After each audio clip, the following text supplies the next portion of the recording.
নমস্কার, কথাকুঞ্জ থেকে বলছি। মেঘলা দিনে দুপুরবেলা যেই পড়েছে মনে, চিরকালীন ভালোবাসার বাগ বেরুলো বনে। মেঘলা দিনে দুপুরবেলা যেই পড়েছে মনে, চিরকালীন ভালোবাসার বাগ বেরুলো বনে। ঠিক এইভাবে শুরু করছি। আর মানে কি বলবো, তৎক্ষণাৎ পাশে এক ভদ্রলোক আমাকে একরকম ধাক্কা দিয়ে থামিয়ে দিয়ে বলছেন, আরে দাদা থামুন থামুন, আপনি করেছেন কি? আজকের দিনে এই সময়ে এই মাহেন্দ্রক্ষণে আপনি বাঘ এসব কি বলছেন? আপনি জানেন না মানুষ বাঘ হয়ে গেছে? মানেটা কি? মানুষ বাঘ হয়ে গেছে মানে? বলছে চারদিকে বাঘ ঘুরে বেড়াচ্ছে। আপনি বাঘের কথা শোনেননি? বাঘের সাংঘাতিক, আপনি লেকচার শোনেন? এখন বাঘের লেকচার দিচ্ছে। লেকচার তো কলেজে দেন অধ্যাপকরা। বলছে না না না, অন্য ব্যাপার আছে।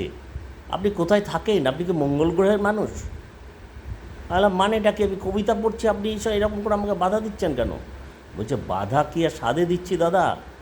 আপনি বাঘ ভাল্লুক নিয়ে কবিতা পড়ছেন কেন? আমি বাঘ ভাল্লুক নিয়ে তো কবিতা পড়ছি না। তো কবিতার মধ্যে আছে বাঘ, আর আপনি যে বাঘের কথা বলছেন সে তো কাগুজে বাঘ। বলছে না না না না, আপনি না বুঝে বাঘ নিয়ে বলবেন না। আর তো মহা সমস্যা। যাই হোক, আমি একটা অন্য কবিতা পড়লাম। তাই এইরকম একটা মানে আমাদের যে স্বাভাবিক ছন্দ, যখন কিছু বলতে যাচ্ছি করতে যাচ্ছি, তখন দেখছি অন্য একটা ফ্যাগড়া এসে জড়ো হয়ে যাচ্ছে। এসব ঘটছে চলার পথে, এসব আরও কত কিছু ঘটবে আমাদের দেখতে হবে, তার আর ঠিক নেই। তো যাকে যাক, এখন এই একটা ব্যাপার এ তো আছেই। হ্যাঁ, কাগুজে বাঘ, আকথা কুকথা, অকথা কুকথা, ককথা কুকথা, খ কথা কুকথা, এসব তো চলছে। তার সঙ্গে এই উৎকট গরম, একদম কী অবস্থা আপনারা তো দেখছেন, একবার টেকা যাচ্ছে না।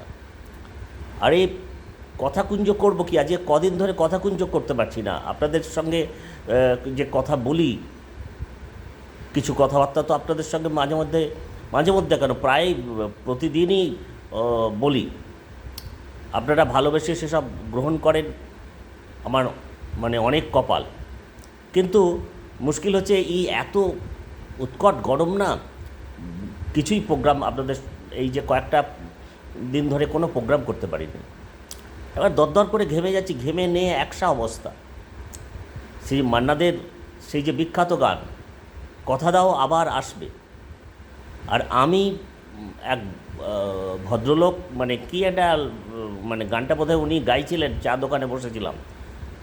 উনি ঠিকই বলছেন কথা দাও আবার আসবে। আমি বললাম না না, ওটা হবে কথা দাও আবার কাশবে। বললাম কী কী বলছেন দাদা, আপনি মাথা খারাপ হয়ে গেছে? আমি কেন? বলছে কথা দাও আবার আসবে। আমি তো ঠিকই গাইছি, কথা দাও আবার কাশবে কোথা থেকে আপনি পেলেন? মানে কি, সবে গরম চাটা মুখে দিয়েছি অমনি কারেন্ট চলে গেছে। আমার মাথা খারাপ হয়ে গেছে। পাড়ার পটকাদা, আজকাল তো আমাদের এই পটকা মটকা এদেরকে নিয়েই চলতে হবে। কোনো একটা দরকারে গেছি, পটকাদাদেরকেও আবার দরকার পড়ে, ভীষণ দরকার পড়ে। তো আমি বললাম যে পটকাদা, এরকম ব্যাপারে একটা দরকারে এসেছিলাম। বলছে এখন একদম আমাকে জ্বালাতন করবি না, একদম গরমে বদন বিগড়ে আছে। এখন তো কথায় কথায় বদন বিগড়ে আছে, মদন কোথায় আছে কে জানে। তো এই হচ্ছে অবস্থা। আমি কিঞ্চিৎ লেখালেখি করি, আপনারা জানেন। তো বিনয় মজুমদারের সেই যে বিখ্যাত কাব্যগ্রন্থ ফিরে এসো চাকা, আমি লিখছি একটা লেখার মধ্যে ফিরে এসো কাকা। তো পাশে প্রেসের একজন কম্পোজিটর ছিলেন প্রবীণ, উনি বলছেন যে দাদা আমার মনে হচ্ছে একটু ভুল করছেন, ওটা ফিরে এসো কাকা হবে। আলাম ফিরে এসো চাকা হবে। আলাম চাকা কী করে, কোথা থেকে বেরবে? কাকা বিনয় মজুমদারে মনে হয় কাকা কোনোভাবে হারিয়ে টারিয়ে গেছিলেন। হ্যাঁ, তো হারিয়ে যাওয়ার জন্য উনি একটা কোথাও চিঠি লিখেছিলেন, সেটা নিয়েই কবিতা লিখেছিলেন ফিরে এসো কাকা। মানে পুরো মাথা একবারে কী বলবো, ঘেটে ঘ। তা এই উৎকট গরমের মধ্যে সব হাবিজাবি একবারে কোথা থেকে যে মেন লাইন কর্ড লাইন সব একদম ঘেঁটে গেছে। তো এই অবস্থা, যার জন্য কথা গুজব করতে পারছি না। কি করব? এই পরিস্থিতির মধ্যে দিয়ে যাচ্ছি। কবে বৃষ্টি হবে জানি না। একটু ভালো করে বৃষ্টি টিষ্টি হলে মাথা ঠান্ডা করে আপনাদের কাছে আসব। আর এখন এই যা মনে আসছে, ক মিনিট হলো? 5 মিনিট 38, 39, 40। আপনারা তো বেশিক্ষণ শুনবেন না, আপনাদের খুব ব্যস্ততা আছে। না, তাহলে আজকে আমি কথা কুজি এখানে শেষ করছি। হ্যাঁ, কারণ একে অসহ্য গরম, তারপরে আপনাদেরকে এই গোঁজা কথা শোনার জন্য এতক্ষণ ধরে সময় আমি নষ্ট করব না। আপনারা কীভাবে ভালো থাকবেন আমি জানি না। ফ্যানটা আমি তো 5-এ তো হয় না জানেন, মানে এত গরম। ভাবি 10, 15, 20, 25 যদি থাকে তাহলে ঘুরিয়ে দিয়ে নবটা ঘুরিয়ে ঘুরিয়ে দেখি, কিন্তু বলছি যে 5-এ। আবার এমন ফ্যান উঠেছি, শুনছি যে ওর 1, 2, 3 আছে, 4 বাদ দিয়ে 5, বা 5 নাই 4। তাহলে কি, আমি তো 10, 25, 20, 25 খুঁজছি, সেখানে বলছে যে একেবারেই আরও একটা ঘর কম আছে। কি করি বলুন তো এই গরমের মধ্যে? আর আমার তো এসি সহ্য হবে না। হ্যাঁ, আমার একবারে গলা যাচ্ছে তাই হয়ে যায়। একে তো এই মানে ক্ষীণ কণ্ঠ নিয়ে আপনাদের সামনে আমি বকর বকর করি, সেখানে যদি আমি আবার এসিতে ঢুকে যাই তাহলে তো একদম গলাতে ব্যাং ঢুকে যাবে।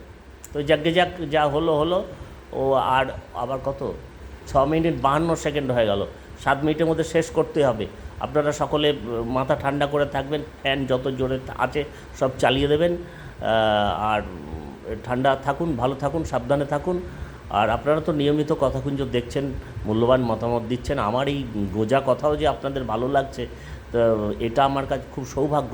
ঈশ্বরকে আমি লাখো কি ধন্যবাদ, না ঈশ্বরকে কেন, আপনাদেরকে লাখো সেলাম জানাবো।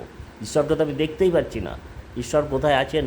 সেই শক্তিরই কার কবিতায় পড়ি, ওই তখন বলতে বলতে 7 মিনিট কিন্তু পেরিয়ে গেলাম। আমি 7 মিনিটের বেশি নেব না বলেছিলাম, যে অতি দীর্ঘতম বৃক্ষে বসে আছো দেবতা আমার, না কি লিখেছিলেন। ওসব মাথা গণ্ডগোল হয়ে যাচ্ছে, কিছু মনে করেন না, সব বিচ্ছিরি ব্যাপার। হ্যাঁ, কী করবো বলুন তো, এত গরমে থাকা যায়? এবার আমি এই বোতামটা পর্যন্ত কেন লাগালাম জানুন? বলবেন যে গলা পর্যন্ত বোতাম লাগিয়ে তো আরও গরম লাগছে। কারণ হচ্ছে যে এমন দরদর করে ঘামছি না, এবারে ঘাম বসছে, তো ঘামটা নামছে দেখে খুব বিচ্ছিরি লাগছে, আপনাদেরও খারাপ লাগবে। সেই জন্য একটু ভদ্রতা করে সুন্দর করে, এই জামায় নানা রকম ছবি ছাবা আছে তো দেখতে ভালো লাগবে। কী করবো, আমার তো সব দরকচা মেরে গেছে, আপনারা দেখছেন তো। ওই একটু এই সমস্ত করে যদি কিঞ্চিত মানে কি বলা যায়, ওই যে কী একটা বলে না, কি হিন্দিও তো আমার এইরকম অবস্থা, কি কি দর্শনধারী পহেলে গুণ বিচারি, নাকি এটা আছে না, মানে প্রথমে দর্শনধারী তারপরে গুণ বিচারি, এরকম একটা আছে। আমার হিন্দিরও যা অবস্থা, একবারে তার কহতব্য নাই। যাকগে যাক, ঠিক আছে। আপনারা নিয়মিত কথাকুঞ্জ শুনছেন, তো ওটা বলে দিয়েছি, তাহলে এখন আর বলার দরকার নেই। আপনারা ভালো এটাও বলে দিয়েছে, ওটাও বলার দরকার নেই, তাহলে কী বলবো? কী বলবো সেটাও করতে পারছি, এখন মাথা একবার শেষ হয়ে গেছে। বলবো যে ভালো লাগলে আগের মতোই আপনারা কথাকুঞ্জ অন্যদের বন্ধুদের সব পাঠাবেন। হ্যাঁ, এত সুন্দর সুন্দর প্রোগ্রাম হচ্ছে। আমার এই বস্তা পচা প্রোগ্রাম কেনই যে আপনারা ধৈর্য ধরে শুনবেন আর পাঠাবেন তা আমি জানি না। আর সাবস্ক্রাইব করতে কোনো পয়সা কড়ি লাগে না, ভালোবাসার স্পর্শ লাগে, সে তো আপনারা জানেন। আমার এক ভাই অনুজ, সে লিখেছে, দাদা আর কতবার শুনবো, সাবস্ক্রাইব করতে কোনো পয়সা কড়ি লাগে না, কী কী লাগে না এইসব, ও আর ভালো লাগছে না, এবার থামুন। আমি থামবো কি, সাবস্ক্রাইব কমে গেছে সেই জন্য বলছি কি আর সাধে? হ্যাঁ, অনেক জ্বালা থেকে বলছি। তো ঠিক আছে, না এদিকে দেখুন 9 মিনিট 28 সেকেন্ড হয়ে গেল, আবার টিক টিক টিক করে হচ্ছে। ঠিক আছে, আপনারা সকলেও ভালো থাকতে চেষ্টা করবেন। অনেক ধন্যবাদ, নমস্কার, আদাবটা কোনোবার বলিনি, এবার বললাম। ঠিক আছে, আসছি, ভালো থাকবেন।